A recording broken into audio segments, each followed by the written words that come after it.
Radio Grand Lac sur 92.1. Plongez dans le grand bain de la vie locale avec Radio Grand Lac sur 92.1. Bonjour à tous et bienvenue sur Radio Grand Lac. Je suis très heureux de vous retrouver pour le lancement de votre nouvelle émission qui est consacrée 100% à l'immobilier. Donc on va se faire un petit magazine comme ça une fois par mois. Ce sera sur Radio Grand Lac 92.1. L'émission, elle s'appelle Les mots d'IMO. Voilà, on n'a pas trouvé guère mieux pour on va dire planter le décor. Ce soir pour cette première, on va avoir donc la chance d'avoir donc le président de Century 21 France, mais pas que. À la suite de son entretien, nous serons également avec Julie qui est courtier en immobilier et qui va pouvoir nous parler aussi des tendances du marché au niveau bancaire. Et on sera également très certainement accompagné aussi de Karine Tomasek, notaire, qui fera également un point sur ce qui s'est passé sur les territoires Grand Lac, d'Aix et de Chambéry. En attendant, on va démarrer l'entretien avec Laurent Vimont, notre invité exceptionnel de ce soir. Bonsoir Laurent. Bonsoir Sullivan. Merci de nous avoir fait l'amitié d'être présent ce soir pour le lancement de cette nouvelle émission. C'est très aimable. Écoutez, c'est avec grand plaisir. Laurent Vimont, on vous présente plus, mais on va quand même vous présenter. Vous êtes président de Century 21 France. Eh ben, écoutez, je vais vous présenter vous-même, tiens. Vous le faisiez bien, pourtant. Donc, je confirme mon nom et mon prénom, le titre aussi. Century 21 depuis 1987, date de sa création. Heureux et fier de diriger ce réseau avec de multiples belles histoires d'hommes et de femmes qui ont découvert ce métier grâce au réseau et qui ont fait carrière. Donc voilà. Dont je fais partie d'ailleurs, hein, je fais une petite parenthèse. Exactement. Effectivement. Laurent Vimont, vous nous avez fait donc l'amitié d'être là présent avec nous ce soir. L'idée c'était de faire le bilan de ce qui avait pu se passer en 2021 en France au niveau de l'immobilier. Il s'est passé beaucoup de choses. Quel bilan vous dresseriez donc de cette année 2021 finalement? C'est l'année de tous les records, record en nombre de transactions. On va flirter avec le 1 200 000, ce qui s'est jamais fait en France. Record en termes de prix au mètre carré, tant pour les maisons que les appartements. Les maisons ont augmenté de plus de 7%, les appartements de plus de 5%. Record en termes de prix de vente moyen au niveau des maisons et les appartements. Record en termes de taux, ils n'ont jamais été aussi bas. Record aussi en termes d'investisseurs. En France, en 2021, il y a 30% des transactions qui ont été faites à investisseurs, ce qu'on n'avait jamais vu, puisque pour donner une espèce de référence, on était à 17% en 2014, ce qui représente, sans trop chipoter, quasiment 100% de hausse. Donc l'année de tous les records. Année de tous les records. Est-ce que toutes les régions de France ont bénéficié de cet engouement? Toutes sauf une. Paris Intramuros. Paris Intramuros a donc baissé, c'est pas une légende alors? Non, c'est pas une légende, et Paris a toujours fonctionné à l'envers de la France. Les prix parisiens ont baissé d'un peu plus de 2%, 2,2 pour être précis. En revanche, avec des volumes de vente en forte hausse, quasiment plus 27%, mais on partait de très très bas en 2021. Mais sinon, partout, dans toutes les régions françaises, on a vu les prix monter, et pour maison et appartement. C'est un truc que j'avais jamais vu. En général, il y a toujours 2-3 régions à la traîne. Là, tout le monde a augmenté, et on a dit, même c'est le retour de la province, de la ruralité, des cantons, des sous-préfectures, avec des Français qui ont mal vécu le confinement dans les hypercentres, dans des appartements un peu trop petits, et qui se sont dit on veut une pièce de plus, on veut mieux vivre le logement. Et donc ça a généré un ensemble de projets d'achat qui sont venus alimenter la plupart des communes de France. Donc finalement, si les prix parisiens ont baissé, c'est qu'effectivement il y a eu une fuite vers la province. Alors c'est un peu l'effet mécanique qu'il y a eu? Il y a un petit côté centrifugeuse, et surtout on est passé d'un marché qui avait beaucoup augmenté, d'un marché de frénésie à un marché de raison. Pendant des années, il y avait dans les agences du réseau 3-4 mandats en stock pour en face 200, 300, 400 clients acquéreurs. Et quand vous avez un tel déséquilibre entre l'offre et la demande, ça ne peut faire que monter les prix. Ouais. Là, il y a un peu plus de stock, dont les gens prennent plus de temps, donc il y a moins de pression, il y a un peu moins d'acheteurs, et mécaniquement, ça a fait un petit peu baisser. Il faut quand même rappeler qu'on est toujours parvenu au prix mètre carré de 2019, et qu'on reste au-delà de 10 000 euros du mètre carré. C'est souvent 10 000 euros, c'est souvent 5 fois le prix de ce qu'on a en France, voire parfois beaucoup plus. Et justement, en France, est-ce qu'il y a des agglomérations qui ont vraiment tiré leur épingle du jeu? Est-ce qu'il y a vraiment des coins sur lesquels il y a vraiment eu un boom particulier, ou c'est vraiment, on va dire, égal? Il y a deux phénomènes. Il y a le phénomène des sauts de puce, de gens qui ont choisi de faire 3-4 kilomètres par rapport au centre-ville des grandes villes de France. C'est Paris, Lyon, Bordeaux en particulier, où les prix avaient beaucoup monté et qui, avec le prix de vente de leur appartement, achètent 5, 10, 15, 20 mètres carrés de plus. Oui. Je prends le cas de Paris que je connais bien, 70 mètres carrés, ça vaut 700 000 euros en moyenne. Vous faites 3 kilomètres pour aller à Boulogne, Saint-Mandé, Saint-Cloud ou bien encore Vincennes, et avec le même budget de 700 000 euros, vous achetez 100 mètres carrés. C'est-à-dire que vous avez 30 mètres carrés de plus. Et donc vous avez une pièce, ou bien une terrasse, ou bien un jardin, c'est une maison individuelle. Ça, c'est le phénomène plutôt grande ville de France. Et puis un autre phénomène, c'est l'appel de la chlorophylle ou l'appel des embruns iodés, de gens qui ont choisi, parce qu'ils télétravaillent beaucoup plus qu'avant, d'aller habiter à 50, 100 kilomètres de ces grandes villes, qui passent 3-4 jours par semaine, qui ont un pied-à-terre dans les autres villes et qui vivent à la campagne au bord de la mer. Donc il y a un vrai effet. Je prends conscience que ce que j'ai acheté dans une grande ville est trop petit, mais a une vraie valeur. Et avec cette valeur, j'achète un appartement ou une maison qui est un peu plus loin de mon lieu de travail, mais qui permet d'avoir plus de place. Finalement, le télétravail, ça a eu un effet bénéfique sur toutes ces familles, quoi. S'il est durable, oui. Du coup, donc là, c'était le bilan 2021. Est-ce qu'on aurait pu dire à peu près la même chose sur le phénomène de 2020 ? 2020, on a eu quand même 3-4 mois de confinement. On s'est rendu compte quand même qu'il y avait eu un volume de vente qui était quand même présent. Il y a eu quand même plus d'1 million de transactions qui s'est réalisé. Est-ce que 2021, c'est la confirmation de 2020 ou 2020, c'est vraiment une année à part ? Alors 2020 restera une année à part, puisque le marché a rattrapé 2 mois de confinement sans trembler, avec des effets de report de projets qui avaient été gelés pendant le confinement, qui font que les agences, le jour où ça a déconfiné, ont fait pour certaines 2, 4, 6, 8, 10 ventes dans la journée.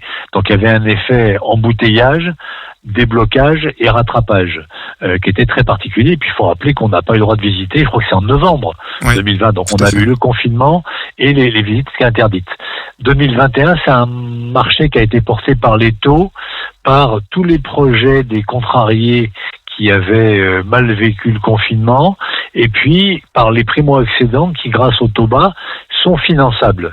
Donc il y a une conjugaison en fait de primo-accédants, projets liés au confinement et investisseurs, qui fait qu'on a, à mon avis, touché un plus haut. Il est probable que 2022 fasse moins de transactions que 2021. C'était un peu la question, c'est-à-dire qu'en fait, en 2019, on dépasse déjà le million de transactions, déjà avant le Covid. En 2020, on est aussi au million de transactions. Vous venez d'évoquer donc 1 200 000 transactions en 2021. On se demande où est-ce que ça va s'arrêter. Est-ce que, selon vous, 2022 est parti pour être sur les mêmes rails que ces 3 dernières années ? Alors ma boule de cristal est cassée, donc il me reste le marc de café, et comme ça, on va dire, encore, au doigt mouillé, je pense sincèrement qu'on va flirter le million de transactions, qu'on va revenir au niveau 2019-2020, parce que la montée des prix de vente moyens a une conséquence, c'est qu'elle sort du marché les plus modestes, les moins de 30 ans en particulier, et l'employé ouvrier retraite 8% dans les chiffres. Et puis il y a une vraie inconnue, c'est ce qu'on a appelé les passoires thermiques, d'ailleurs très injustement avec un DPE, donc diagnostic de performance énergétique, qui a changé au mois de juillet, puis changé au mois de novembre, et qui a changé de lettre des logements qui étaient plutôt pourtant bien isolés. Donc il y a une inconnue, et quand il y a une inconnue, il faut être prudent. Moi je dis que si on fait 1 million de ventes, ce sera déjà vachement bien. Il faut rappeler aux plus jeunes d'entre vous qu'en 2008-2009, on est tombé à 480 000 ventes, donc la moitié d'1 million. Oui, d'accord. Donc voilà, 1 million, c'est énorme, colossal. Justement, vous étiez en train d'évoquer, je rebondis sur le DPE. Est-ce que vous pouvez préciser à nos auditeurs ce qui va se passer justement, notamment avec cette réforme du DPE, et qu'est-ce que ça engendre au niveau immobilier ? Ouais, historiquement, il permettait d'évaluer, et c'est pas stupide, le niveau de consommation d'un logement. C'est-à-dire qu'il vous donnait de façon un peu plus scientifique la note globale de résultats entre votre chauffage, l'isolation des combles, les doubles vitrages s'il y en avait, la VMC s'il y en avait une, double flux hydrogène, enfin bon, un ensemble de paramètres qui faisait que votre facture énergétique, elle était plutôt à la baisse quand il y avait une bonne note. Ben là, ils ont voulu inventer, on ne sait pas qui est derrière tout ça. Alors, il y a, je crois, un lobby écologiste assez fort, mais aujourd'hui, c'est plus la consommation qui compte, c'est les émissions de gaz à effet de serre et les émissions de CO2. Dit autrement, vous avez une maison individuelle chauffée au fioul, qui est un mauvais mode de chauffage pour ces gens-là, mais qui est parfaitement isolée, avec la ventilation qui va bien, la VMC qui va bien, tout comme il faut, et une note de chauffage extrêmement faible. Votre logement est déclassé, il est F ou G, parce que votre mode de chauffage n'est pas compatible avec la COP 21 et ce que les écologistes ont en France en tête pour que vous soyez une bonne ou une pas bonne personne. Voilà. Et les conséquences peuvent être terribles justement pour les propriétaires bailleurs, parce que du coup, dans quelques temps, il sera interdit pour les bâtiments classés en G de pouvoir, enfin pour les appartements classés en G, de pouvoir louer leur logement. Mais sauf que quand on est dans une copropriété, ça devient quand même très compliqué de faire les travaux adéquats, non? Pas compliqué, impossible, puisque moi j'ai une pensée pour tous ceux qui sont en copropriété avec chauffage collectif. Comme c'est le mode de chauffage qui prime, tant que cette copro n'a pas laissé de le changer, vous ne pourrez pas changer seul votre note. Donc il y a un vrai sujet. Et puis l'autre sujet, c'est que le ministère prétend qu'il y aurait en France 4,5 millions de logements dits passoires thermiques. Les experts parlent de 7 millions. Donc il y aura des conséquences sur le marché. Mon inquiétude, moi, c'est que d'abord les bailleurs disent c'est comme ça, on arrête, et que la conséquence directe soit une pénurie de logements pour les locataires, qu'on va encore assécher le parc locatif privé en location.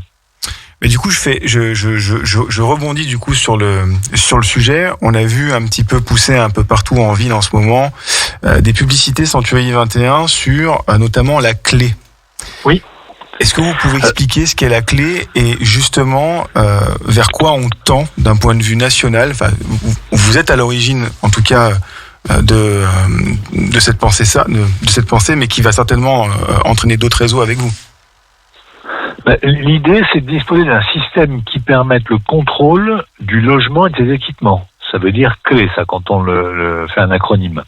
Il y a un ensemble de diagnostics obligatoires, mais qui ne viennent pas évaluer le chauffage, la plomberie, l'état de la chaudière, la plomberie, l'électricité, le toit, la couverture. Et donc, l'idée a été de dire, on va créer quelque chose qui va permettre aux vendeurs de faire évaluer son bien avec un expert de la Socotec, qui va certifier que la structure bâtiment, le clos, le couvert, le chauffage, la ventilation et l'électricité sont en bon état et qu'il n'y aura pas de mauvaise surprise. Ce qui fait que l'acheteur, lui, il aura la garantie de ne pas avoir la chaudière qui tombe en panne 2 jours après parce que il y a une défaillance qui n'avait pas été vue, et que pour le vendeur, c'est une transparence appréciable. Donc c'est un nouveau système, c'est un nouveau service qui vient au-delà des diagnostics obligatoires dont on pense qu'il permettra aux vendeurs d'être plus sereins quand ils vendent, aux acheteurs aussi, et un marché plus de transparence. Il faut préciser que les Américains ont déjà ce système depuis des années et que ça marche extrêmement bien. Le message, c'est vendre ou acheter un bien qui n'a rien à cacher, c'est mieux. C'est carrément mieux, ça c'est clair. Et ça justement, je pense que pour le coup, cette idée d'aller vers le diagnostic là, on l'espère en tout cas, va être suivie par bon nombre, parce qu'effectivement aller vers la transparence de ce côté-là, ça pourra que, on va dire, rassurer le marché. C'est-à-dire que le réseau va suivre. Ah, tout à fait, bien sûr, toutes les agences du réseau. Voilà. Une hausse des prix ininterrompue depuis 2014, pour en revenir sur le marché. Probablement un petit peu moins de transactions en 2021. Oui. Mais on avait une hausse des prix quand même qui est remarquable depuis 2014. Est-ce que ça veut dire, s'il y a moins de transactions, est-ce que ça veut mécaniquement dire qu'il y aura une baisse des prix? Très compliqué à évaluer. La baisse des prix, c'est la conséquence en général d'une hausse des taux d'intérêt. En tout cas au niveau national. Quand les taux montent, et ça dépend de l'amplitude et de la vitesse à laquelle ils montent, on a un phénomène où les acheteurs sont désolvabilisés. Parce que ils ont une enveloppe d'emprunt qui se dégrade. Je vais prendre un exemple, 1 000 € de mensualité sur 20 ans, avec des taux à 4%, on doit avoir 170 000 € de crédit, avec des taux à 1%, on doit avoir 210 000 €. Donc la même personne avec la même mensualité a des financements différents, il y a 40 000 € d'écart entre les deux. Et quand le financement se dégrade de 40 000 €, globalement, les vendeurs doivent adapter leur prix de vente au nouveau budget des clients acquéreurs. Ça prend un petit peu de temps. Ce que je pense, c'est que les prix vont se stabiliser. Il y aura sûrement de là des hausses. On est sur un marché en peau de léopard avec de fortes disparités et des rattrapages importants. Il y a des communes qui n'ont pas connu cette hausse. Là, on est sur des hausses moyennes nationales. Il y a des tas de communes qui ont très peu augmenté dans les années 2014-2021. Donc, est-ce que le rattrapage fera monter les prix nationaux? Je ne sais pas. Je pense qu'on va avoir un marché qui va chercher une direction. Vous avez évoqué tout à l'heure le passage de 17% en 2016, je crois, d'investissement immobilier à 30%. Pourquoi déjà cette progression au niveau des chiffres? Est-ce que vous avez selon vous, en tout cas, une idée de pourquoi il y a un attrait vers l'investissement immobilier locatif? Nombre de Français sont inquiets pour leur avenir, leur retraite. Et l'achat d'un logement qu'on met en location, ça permet d'abord d'investir à crédit. Il y a peu d'investissements de placements où on peut acheter à crédit. Et puis, cerise sur le gâteau, le crédit est remboursé en partie par le locataire. Donc vous constituez un patrimoine avec une espèce d'épargne forcée qui consiste à emprunter de l'argent, mais une partie de la mensualité est remboursée par le locataire.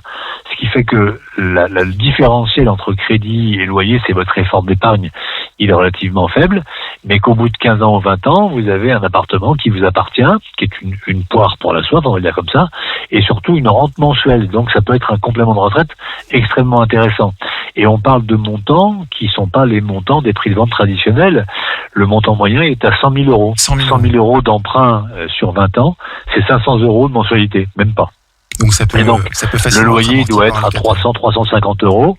Ça vous fait un effort d'épargne à 150 euros. Et les Français ont bien compris que la pierre, c'est une forme de lingot d'or maintenant, qui est un placement certain, où on sait que sur le long terme, on ne perdra pas d'argent. Justement, est-ce que justement la crise du coût des matériaux actuels dont on entend parler, pareil depuis la fin du confinement, a permis en fait un effet d'aubaine justement, et est-ce qu'on a vu un facteur de report pour les acquisitions dans l'ancien? Aucune idée, je sais pas. D'accord. Je vous dirai des bêtises, j'en sais rien. Aucune idée. J'ai pas de chiffres et pas d'infos sur le sujet.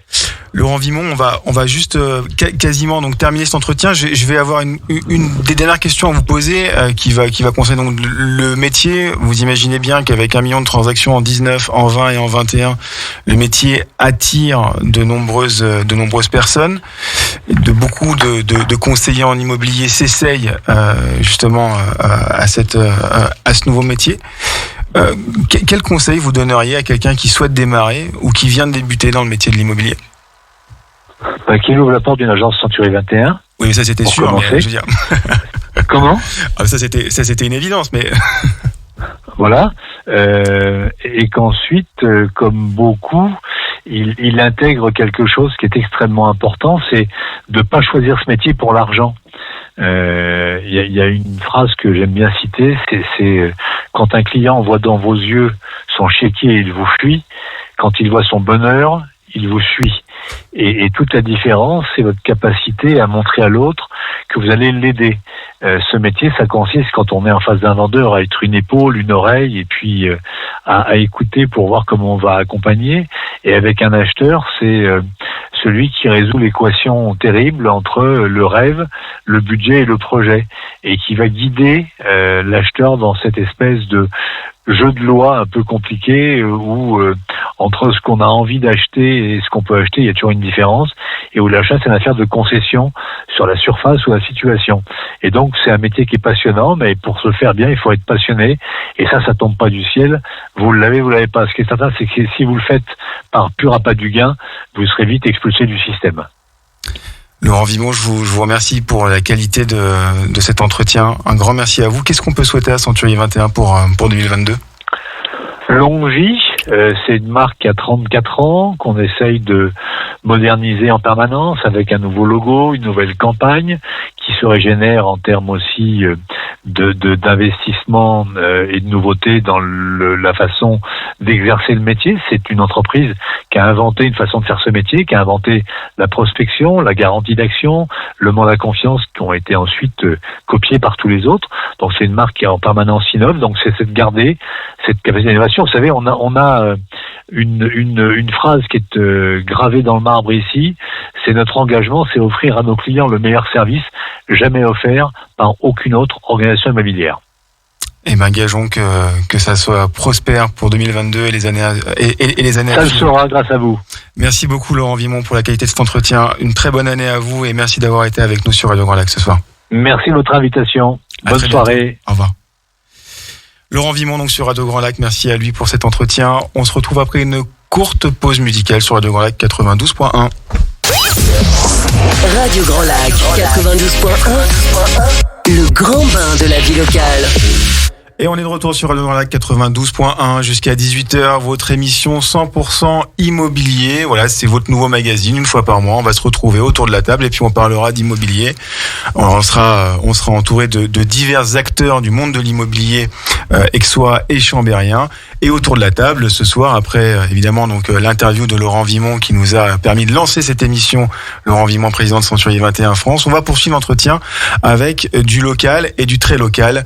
On sera accompagné ce soir de Julie Roulier qui est courtier en prêt bancaire, en immobilier. On sera également accompagné de Karine Tomasek qui est notaire à Grésy-sur-Aix. On va commencer par te présenter. Julie Roulier, bonsoir. Bonsoir Sullivan, merci de m'accueillir. En effet, donc courtier en financement, je représente aujourd'hui l'enseigne Inenfi Crédit. Donc c'est un réseau national de courtage en financement présent depuis 17 ans. Quant à notre agence, nous, elle est présente sur l'Aravoir. On chapeaute principalement toute la Savoie et alentour. T'es où à l'Aravoir exactement ? Alors on est 576 route d'Apremont. On est dans la zone industrielle de l'Aravoir, le long de la voie ferrée. D'accord. C'est des nouveaux locaux, tout beaux. Avant on était au centre-ville de Chambéry. Et ça fait maintenant 2 ans et demi qu'on est là-bas. D'accord, ok, ouais. Donc c'est plus pratique pour nos clients pour se garer. Bon, il y a aussi les inconvénients. Hein. Le centre-ville, c'est quand même bien agréable aussi. Il faut avouer. Bon, l'Aravoir, c'est pas mal quand même. Oui, on y est bien. Donc pour ma part, moi, ça fait 4 ans que je suis dans le domaine du courtage. Bon, inutile de vous dire que je suis issue du domaine bancaire. Je veux pas généraliser, mais la plupart des courtiers sont des anciens banquiers. Bon, ça aide en même temps, je veux dire. Alors, oui, beaucoup. Notamment dans les connaissances et puis la présentation des dossiers pour nos partenaires bancaires. C'est un bel atout. Bon, après, tout s'apprend, hein. Donc pour faire rapidement le tour de mon métier, nous on intervient sur tout ce qui est donc financement immobilier, quel qu'il soit, pour de la résidence principale, secondaire, locative, aussi bien pour les particuliers que pour les professionnels. On intervient aussi dans le rachat de crédit, dans le regroupement de crédit, donc c'est de la restructuration de dettes. D'accord, ok. Assez complet, et je suis aussi avec donc Karine Tomasek qui est notaire, qui a sa propre étude à Grésy-sur-Aix. Bonsoir Karine. Bonsoir à tous. Merci de nous recevoir. Effectivement, c'est une belle opportunité pour parler des notaires de Savoie quand même. Un peu. Parce qu'on nous dit toujours que les notaires sont le passage obligé, et finalement. Ah bah oui, là pour le coup. Un petit peu, surtout dans l'immobilier, on est bien d'accord. Bon, après, on a aussi un passage obligé, on essaye de le faire avec le sourire, c'est plus sympathique comme ça, et c'est ce que vous avez de la chance, dans les notaires de Savoie, il n'y a que ça, que des gens qui sourient et qui sont de bonne humeur. Non, les notaires en eux-mêmes, effectivement, c'est passage obligé pour l'immobilier, c'est ce qu'on disait, vous avez le financement, c'est une certitude, mais les actes après sont nécessaires et voire obligatoires, donc on a le plaisir de travailler ensemble pour tout ça, et puis pouvoir faire un peu le point avec vous sur comment vous avez dit, sur la vision de l'immobilier de cette année. Exactement. Et donc en fait là pour le coup c'est vrai qu'on représente 3 métiers qui sont complètement complémentaires dans la vente et dans un projet immobilier. Moi j'ai envie de vous demander, Karine, Julie, comment s'est passé 2021 ? Voilà, au niveau local, est-ce qu'on a enregistré plus de ventes que d'habitude ? Est-ce que les crédits se sont faits plus facilement ? Parce qu'on a une tendance à entendre que tout devient très compliqué pour obtenir un crédit, mais on voit en même temps que finalement on en obtient, que finalement ce qui est le plus long c'est d'obtenir un rendez-vous chez son notaire, donc finalement, c'est finalement tout va bien. On tape sur les notaires, j'ai compris. Oui, t'as compris. Non, après je pense que je vais me permettre de commencer simplement. Je pense que 2021, on peut dire que c'était une bonne année. C'est surprenant puisque sortie Covid, on s'imaginait tous que ça allait être refréné, etc. C'est pas à toi, Sullivan, que je vais apprendre qu'on a en manque de biens, quasiment. Bien sûr, ouais. Pourquoi ? Parce qu'on en vend beaucoup, en fait. C'est ça, il y a des gros volumes de vente. Voilà, des gros volumes de vente parce que les gens ont voulu changer, les gens ont voulu. On a des Parisiens et des Lyonnais qui sont venus dans notre belle Savoie, donc ça c'est certain. On a des gens qui internes à la Savoie ont voulu modifier leur façon de vivre, etc. Donc ça a énormément bougé, avec une crainte pour ceux qui vendent de pas retrouver à acheter derrière. Enfin bon, ça, effectivement, c'est plus là où c'est tendu, je pense. Après, on a eu beaucoup de volume de vente, mais là c'est Julie qui va nous confirmer ça, parce qu'on a eu des taux d'intérêt de fou cette année. Enfin, moi les acquéreurs me disaient tous, quand on arrivait avec des taux, c'était ça au niveau des prêts. Tu confirmes, Julie ? Je confirme totalement. Hein. C'est vrai que à écouter la généralité, c'est pas facile. Et d'un côté, c'est vrai parce qu'on a des confrères aujourd'hui qui malheureusement sont plus là. Donc effectivement, on s'en rend compte. Mais pour autant, ce qui est contradictoire, c'est que nous on a bien travaillé. On a fait une très belle année. C'est vrai qu'on a eu énormément de boulot par rapport au financement derrière réalisé parce que, comme tout le monde l'a dit ici, on manque de biens. Il y a plus de demandes que d'offres, mais on a fait une très très belle année quand même. Et alors, représenté par des taux, disons que ton client moyen l'an passé, c'était quoi ? C'était en fait des personnes qui investissaient sur 15 ans, sur 20 ans, c'était plutôt des quadragénaires qui venaient. Comment est-ce que les gens venaient à toi et qu'est-ce qu'ils consommaient comme typologie de crédit en moyenne ? Alors nous, la plupart de nos clients, donc on travaille avec des agents immobiliers, des promoteurs, des constructeurs qui nous font confiance pour accompagner leurs clients. On travaille aussi avec des notaires, hein, évidemment, où on travaille énormément. Pour le coup, c'est le plus gros pourcentage de nos clients, c'est la recommandation. On n'a pas une typologie même de clients. Ça va vraiment du primo-accédant qui vient de signer son CDI, qui veut acheter sa résidence principale, à la personne qui veut se créer un patrimoine immobilier, qui veut défiscaliser. On a vraiment on n'a pas un client cible. C'est vraiment varié. Et D'accord. pour toute opération financière, quelle qu'elle soit. Aujourd'hui, si on doit emprunter sur 20 ans, les taux, qu'est-ce que ce serait aujourd'hui si je viens de voir et que voilà, j'ai besoin de te consulter, d'obtenir un crédit immobilier, ce serait à peu près quoi comme taux ? Alors c'est la question qu'on pose toujours en priorité. Donc faut savoir en effet qu'un taux, il peut varier déjà d'une banque à l'autre, d'un D'accord. profil à l'autre. Il varie énormément. Sur 20 ans aujourd'hui. La région aussi varie énormément. On prend les taux de Paris, c'est pas les mêmes que chez nous. Ah d'accord, chez nous. C'est pas les mêmes prix non plus. Hein. C'est pas les mêmes prix non plus. C'est vrai, c'est bien de le dire. On n'achètera pas à Paris comme on achète ici. Hein. Pas exactement pareil. On n'aura pas le même nombre de mètres carrés, quoi. C'est ça. C'est exactement ça. Donc non, un taux aujourd'hui, ça veut rien dire. C'est vrai qu'il s'étudie en fonction de beaucoup de paramètres, mais si je dois vous donner une fourchette sur du 20 ans, en ce moment on est en tout cas inférieur à 1%. Ah ouais, d'accord. Donc c'est vraiment extrêmement bas, quoi. On est sur des taux extrêmement bas, et contrairement à ce qu'on a pu penser avec l'arrivée du Covid où les taux allaient remonter, pas du tout. Au contraire. Au contraire, ils ont fait que baisser, et du coup c'est compliqué de... La typologie de biens que tu vends, toi, Karine, qu'est-ce que tu vois passer ? Cette année, on a eu beaucoup de résidences principales, en fait. Ouais. C'est vrai qu'on a un petit peu ça varie entre du locatif, du principal. Cette année, franchement, avec justement les taux, les primo-accédants qui ont pu avoir des intérêts très intéressants, etc., on s'est retrouvé avec beaucoup de gens qui achetaient, alors des primo-accédants, justement, donc des premières résidences principales. Après, typologie, cette année, il y a eu beaucoup de maisons. Oui. C'était ce que les gens voulaient, avoir au moins un extérieur ou des appartements avec pignons sur, voilà. Un extérieur. Les gens voulaient un extérieur. Le Covid nous a fait jouer sur ça. Ça a été un extérieur. Et comme je disais tout à l'heure, on a eu notamment des Parisiens qui sont venus s'installer en disant télétravail, parce que ça a joué beaucoup. Et le télétravail a ouvert la porte au TGV qui nous amène les Parisiens qui n'ont pas justement les mêmes finances.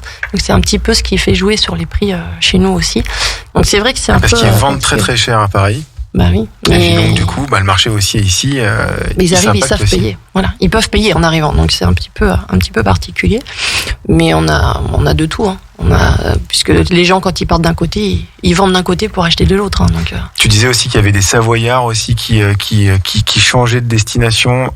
Un trait Savoie, c'est ça ? Il y en a beaucoup qui ont voulu passer du urbain au rural. On a quand même beaucoup qui sont passés de centre-ville d'Aix-les-Bains pour monter dans les Bauges parce que besoin d'air en fait. Ils se sont rendus compte que fermer entre quatre murs, un peu plus compliqué. C'est le sentiment aussi que vous avez eu, Julie, à l'agence ? Oui, alors au niveau des acquisitions, c'est sûr que ça a été beaucoup le point fort, c'était l'extérieur. Bon, il n'y en a pas assez pour tout le monde, mais oui, ça a été la grosse demande cette année, ouais.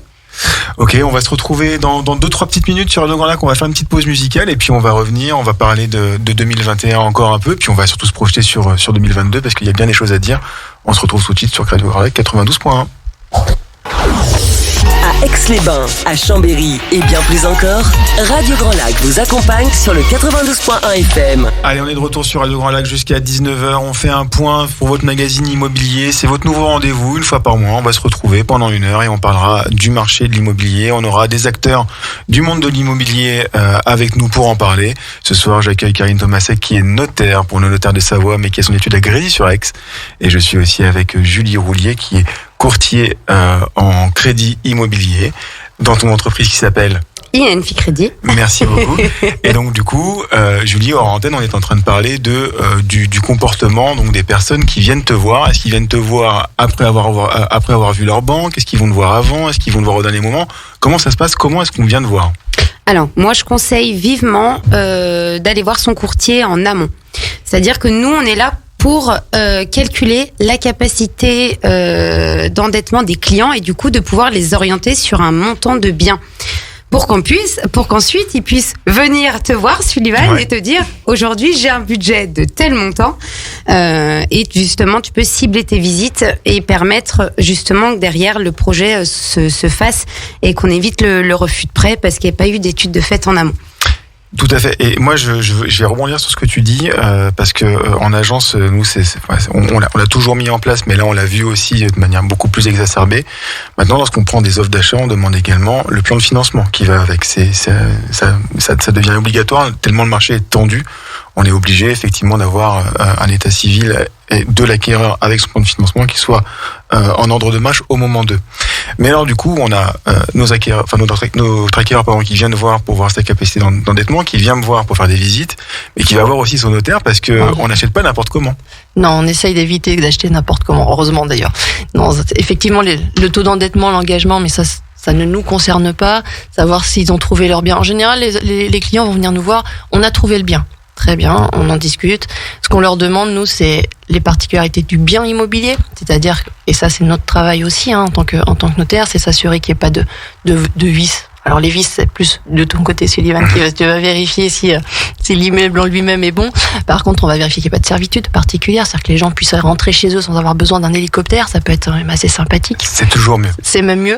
On va vérifier effectivement que la personne qui est propriétaire les biens sans aucun problème de créancier ou autre. Nous, notre travail, il est là, en fait. Il est ce que le client, l'acquéreur va nous demander, c'est est-ce que je peux l'acheter ? En général, on va lui dire oui, mais on va tout vérifier avant. Et ce qu'on va vérifier, c'est effectivement, c'est ça. C'est la personne est-elle propriétaire ? Si oui, est-ce qu'elle n'a pas des créanciers qui en demandent trop ? Est-ce qu'il y a eu des travaux de réalisés ? Ça va être on va être beaucoup en corrélation avec toi pour ça, Sullivan, pour discuter du bien en lui-même. Savoir s'il y a eu des particularités sur ce bien-là, c'est une maison, l'assainissement, enfin toutes les choses qui sont un peu rébarbatives pour vous, mais qui font mon quotidien. Mais qui sont néanmoins très importantes pour un acquéreur. Exactement, puisque un acquéreur, si on se retrouve avec un assainissement, une maison, on va parler, on est du coin, les Bauges sont pas loin et c'est formidable. Aujourd'hui, quand on achète une maison dans les Bauges, la première question c'est l'assainissement. Est-ce qu'on est raccordé au tout à l'égout ? Est-ce que ce n'est pas le cas ? C'est pas forcément très agréable comme discussion. Ouais, mais néanmoins, c'est des discussions qui sont impératives. Parce que le coût derrière n'est pas anodin. Est-ce qu'un toit a été fait, pas fait? Est-ce que en copropriété? Parce que l'autre question va être là. Est-ce qu'en copropriété, il y a des frais qui vont être lambda? Parce qu'on parle de taux et d'engagement de financement, et ça, c'est important. Mais quand on commence à dire aux clients, il faut rajouter 2-3 000 euros parce qu'il y a une copropriété qui va avoir des travaux décidés, des choses comme ça. C'est là où on intervient énormément et qu'on est là pour conseiller tous les acquéreurs, et notamment, on va dire, les plus jeunes, on va être réaliste. Alors, quand je dis les plus jeunes, c'est les plus jeunes plutôt dans l'acquisition, parce qu'il y a des fois des personnes à 50 ans qui n'ont encore pas acheté, mais qui sont jeunes dans une acquisition et qui ont besoin d'un suivi et d'un conseil. Et on est là pour ça, bien évidemment. Et comme tu l'as dit, l'an passé, la particularité de 2021, ça a été effectivement une recrudescence des acquéreurs en primo-accédant, quoi. Oui. Karine, on va les conseiller donc pour tout ce qui est du bâti, mais on va certainement aussi les conseiller dans la manière d'acquérir d'un point de vue plutôt juridique, celui-ci. En juridique, et on va presque dire matrimonial. Ouais. On avoue, on va recevoir les clients, ce qu'on va faire, c'est leur poser la question. Une des premières questions qu'on va leur poser, c'est comment êtes-vous tous les deux? Parce que souvent les gens achètent à deux. Quand il est tout seul, on se pose pas trop la question. Mais quand il achète à deux, est-ce que vous êtes mariés? Est-ce que vous êtes pacsés? Est-ce que vous vous aimez vraiment très fort? Vraiment. Voilà. Est-ce que vous êtes... Alors, montrez-le. C'est surtout, va falloir le rester. Donc, une des questions, c'est aimez-vous au moins un minimum? Et puis après, voilà, on va les suivre aussi dans leur plan de financement, parce que si jamais ils achètent en étant séparés de biens ou en indivision quelconque, que ce soit Pacs ou simplement concubin, savoir qui finance quoi. Et comment? Parce que à la sortie, quand il va falloir revendre, ils vont pas avoir du tout les mêmes conséquences. Si on a mis ou pas. Des fois, ils nous disent, mais on s'aime très fort, ce sera 50-50. Ouais. Sauf que c'est financé 80-20. Donc quand il s'aime plus, celui qui a payé 80 mais qui en a que 50, c'est beaucoup plus difficile. Souvent, il veut récupérer quand même. Donc on est là pour leur dire, oui, alors si vous vous aimez plus, il va se passer quoi? Alors, on n'est pas gentil, on est un peu les chats noirs de toute l'histoire. Ou alors l'autre complication, c'est qu'on leur dit, si vous mourrez, qu'est-ce qui se passe? Alors ils nous regardent tous, mais on n'est pas là pour mourir. Non, mais nous on va le prévoir. On n'est pas cool, les notaires.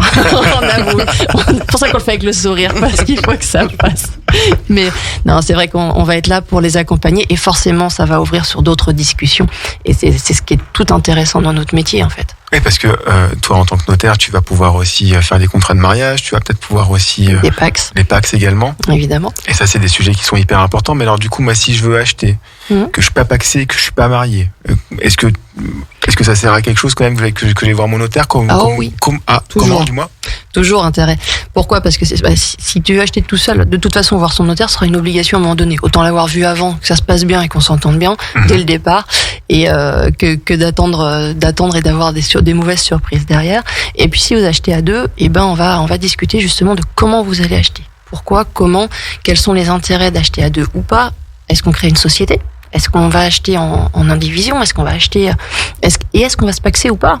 Parce que l'autre question, elle est là. Pourquoi? Parce que si demain il m'arrive quelque chose, ça va à qui? Ça va à qui et pour combien? Parce que l'air de rien, il faut le dire très très clairement, le fisc est toujours là. Il est pas loin. Il nous aime bien. En tout cas, il aime bien les clients. Il est jamais loin. Mais on est là pour ça et que ça se passe bien d'un côté comme de l'autre. Donc on a la forme juridique ou pas d'ailleurs, donc on peut monter une société, on peut acheter à plusieurs, on peut acheter seul, et puis après derrière on va voir Julie. Et puis ensuite Julie, toi tu as dit tout à l'heure que tu pouvais financer lorsqu'il y avait des acquisitions de sociétés, c'est ça ou Oui. On fait aussi bien du prêt particulier pour des projets particuliers que des prêts professionnels. Est-ce que lorsque deux acheteurs veulent peut-être monter une SCI, est-ce que tu permets aussi le financement sur les SCI? Bien sûr. Est-ce qu'il y a quelque chose qui change dans la démarche? Dans la démarche de financer la SCI? Oui. Il y a pas de changement. Les banques vont étudier de la même manière. Faut savoir qu'une SCI, c'est une personne morale. Dedans, il y a des personnes physiques. Aujourd'hui, on regarde plus tellement la rentabilité de la SCI, parce qu'on crée des SCI déficitaires pour créer du déficit foncier, tout simplement. Donc, ce que les banques aujourd'hui vont regarder, c'est si les personnes physiques au sein de cette personne morale sont solvables financièrement. D'accord. C'est la chose qu'ils vont regarder. D'accord. Qu'elles vont regarder, pardon. En 2021, tu disais tout à l'heure que donc il y avait eu des taux qui étaient très très bas. Est-ce que tu peux nous expliquer les raisons pour lesquelles les taux sont si bas, ont été si bas en 2021? Est-ce qu'on a profité d'un effet domaine, parce que du coup il y a eu quand même une crise hyper importante qui est arrivée en 2020? Je sais pas si j'ai raison. Vas-y, dis. Non, mais moi, je me suis posé la question aussi, parce qu'on se l'est tous posé en étant autour de la table. Franchement, je me suis posé la question si justement ils avaient pas aussi envie que ça relance tout ça, parce qu'il y avait quand même un problème au niveau de l'économie, le Covid, tout le monde fermé, tout le monde enfermé, et que c'est le meilleur moyen, c'est de prêter de l'argent. Et donc de l'argent à pas cher. Alors après, il y en a qui en ont profité, et tant mieux d'ailleurs, parce que effectivement, il y a eu des possibilités d'acquisition plus ouvertes. Alors il y en a qui avaient peut-être des apports et de l'argent, mais ça leur permettrait de garder de l'argent pour utiliser au quotidien. Et en fait, ce dont l'économie a besoin, c'est de renvoyer de l'argent qui existe et qui n'est pas utilisé, parce que les gens le conservaient en se disant on peut pas acheter si jamais, il faut qu'on garde de l'argent de côté. Et entre guillemets, emprunter à pas cher nous permet de pouvoir cela, en fait, réinjecter l'argent qui est épargné et qui restait à dormir quelque part. Mais par contre, on finance pas tout le monde. C'est une idée. On finance pas tout le monde. On s'aperçoit qu'effectivement, il faut toujours avoir maintenant un apport minimum, ce qui n'était pas forcément le cas il y a quelques années. On pas de blanche. Là maintenant, il faut un peu plus d'apport. Alors, il y a l'apport, ça c'est sûr. C'est différent il y a quelques années où les banques prêtaient facilement sans apport. Aujourd'hui, il faut se dire que les conditions d'octroi bancaire se sont durcies. Et on peut le comprendre aussi, au vu du contexte actuel qu'on traverse, les entreprises qui ferment, les gens qui se retrouvent sans emploi.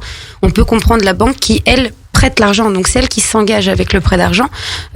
Donc oui, les banques ont durci leurs conditions d'octroi. Aujourd'hui, elles demandent un apport qui peut varier en fonction du profil client. On va pas demander la même chose au primo-accédant qui a 20 ans, qui est en CDI depuis 2 ans. Il a peu le temps de mettre autant de côté qu'une personne qui en a 40 ou 50 qui veut investir. Ça, c'est un point qu'elles vont regarder. Elles vont également regarder, chose très importante aujourd'hui, c'est le saut de charge. Elles vont se dire, ok, aujourd'hui vous êtes locataire, vous avez un loyer, vous demandez à rembourser le double de ce que vous avez aujourd'hui. Par contre, vous ne mettez pas la différence de côté, ou vos comptes n'est pas créditeur du montant de la différence chaque mois. Comment allez-vous y arriver? Ça, c'est quelque chose qu'elles regardent beaucoup. Le saut de charge, l'apport, la gestion des comptes. Donc on est vraiment à l'euro, quoi. Pour le coup, il faut vraiment montrer des comptes, pas de blanche, nickel. Pas de blanche. C'est vraiment le mot en ce moment. C'est vraiment ça. Elles sont vraiment très très réticentes à tout ce qui est en toute honnêteté aujourd'hui des frais bancaires type commission d'intervention peuvent être rédhibitoires pour un octroi de prêt. Donc il faut montrer pas de blanche pendant 2-3 mois avant de venir te voir avec des comptes nickel, et à partir de ce moment-là, toi tu vas pouvoir agir. C'est ça. Dans l'absolu. Et donc du coup, on a donc ces taux qui sont très bas, on a cet apport aussi qui est ici. Est-ce que tu as ressenti aussi toi une recrudescence sur l'intérêt de l'investissement immobilier? Totalement. Aujourd'hui, et le Covid a fait aussi que même la location a énormément augmenté. C'est vrai. C'est vrai. Aujourd'hui, il est, à mon sens, plus avantageux de devenir propriétaire de sa résidence principale. On paye tous les mois quelque chose pour que ce soit à nous à la fin. Aujourd'hui, en France, la moyenne de garde d'un bien immobilier, Sullivan, dis-moi si je me trompe, il me semble que c'est 7 ans. Oui, c'est ça.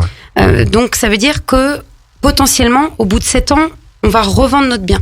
Donc, tout ce qu'on a investi tous les mois dedans, c'est pour derrière se créer, retirer de l'argent de cette vente. Et le réinvestir. Et faire justement à chaque fois. Les effets de bascule. Exactement. Donc, à mon sens, il est plus intéressant de devenir propriétaire aujourd'hui, ça c'est sûr et certain. Donc, sur de l'investissement locatif, on a à peu près la même façon de voir les choses, quoi. Pareil sur de l'investissement locatif. Après, moi, j'invite vivement, c'est les primo-accédants. On a toujours envie de plus grand, de plus joli, avec plus d'espace, plus d'extérieur. Mais il faut se dire qu'aujourd'hui, le premier investissement permettra une bascule pour la suite. Donc, vraiment, il faut y aller. Devenir propriétaire, c'est très bien, c'est très beau, mais il faut juste se dire, bon, on commence plus petit, et au fur et à mesure du temps, on prend plus grand. Voilà qui est sage. Et c'est un très bon conseil. Il faut le dire. Oui, tout à fait, absolument. Karine, 2022, comment ça va se passer? Est-ce qu'on va avoir de plus en plus d'actes? Est-ce qu'on va encore péter les scores? Comment ça va se passer? Est-ce qu'il va y avoir plein de vendeurs qui vont vouloir vendre et plein d'acheteurs qui vont vouloir acquérir? Je nous le souhaite. Franchement, je nous le souhaite. Tu veux pas nous sortir ta boule de cristal? C'est ce que j'étais en train de me dire. Je l'ai pas prise, fallait me prévenir. J'avais pas prévu. Non, 2022, on souhaite qu'effectivement ça reste sur la même lignée que 2021 parce que c'était une belle année. Après, à un moment donné, de toute façon, voilà, le marché il est ce qu'il est, on peut pas l'inventer. On a nous la chance par rapport à vous, agents immobiliers, d'avoir d'autres flèches à notre arc qui sont tout ce qui est famille, etc. Mais voilà, au niveau de l'immobilier, à un moment donné, ça va s'arrêter, ça va se calmer. Notamment, sauf erreur, on a quand même les taux qui commencent un petit peu à remonter.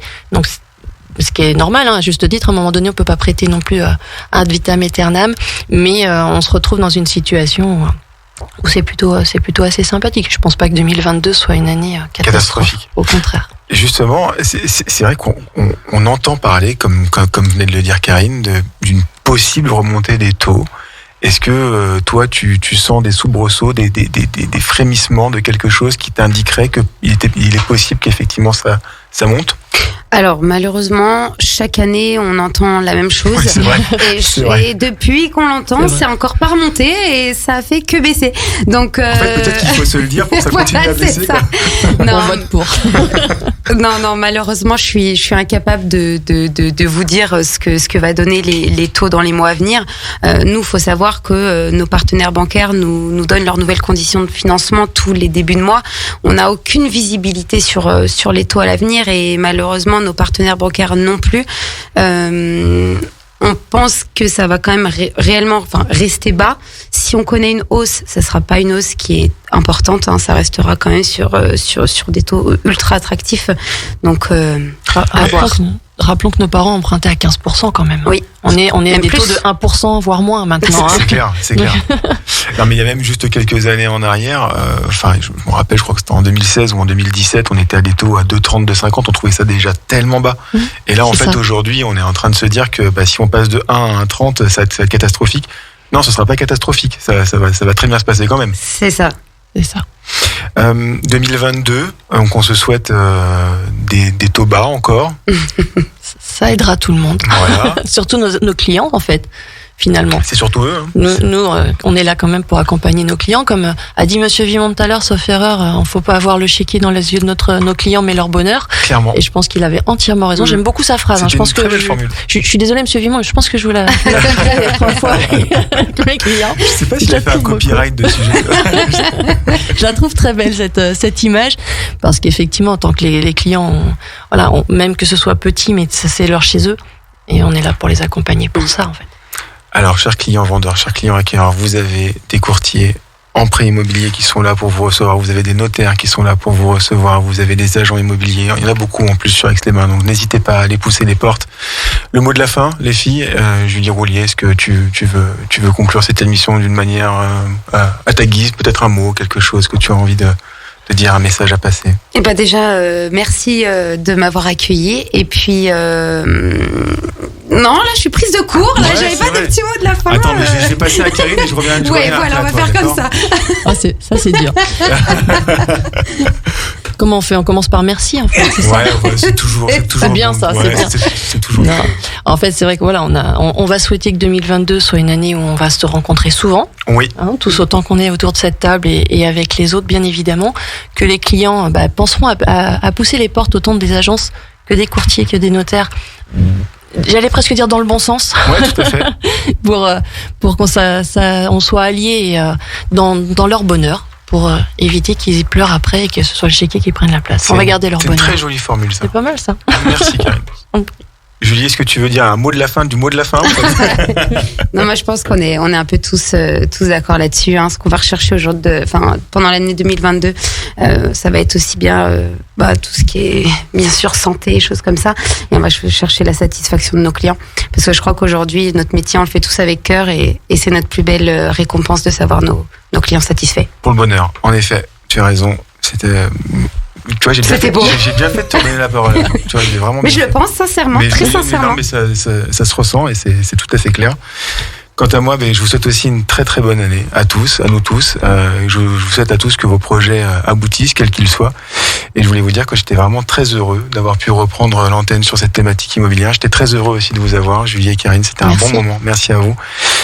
Et puis je vous souhaite à tous une bonne soirée. On se retrouve le mois prochain pour une nouvelle émission Les mots d'Imo. Alors, Ce sera très certainement Didier Vérolet qui est le patron donc de Léon Gross et qui agit sur Aix-les-Bains qui sera avec nous au micro. On pourra parler de plein de choses, notamment du bâtiment, de la crise des matériaux. On aura plein de choses à dire.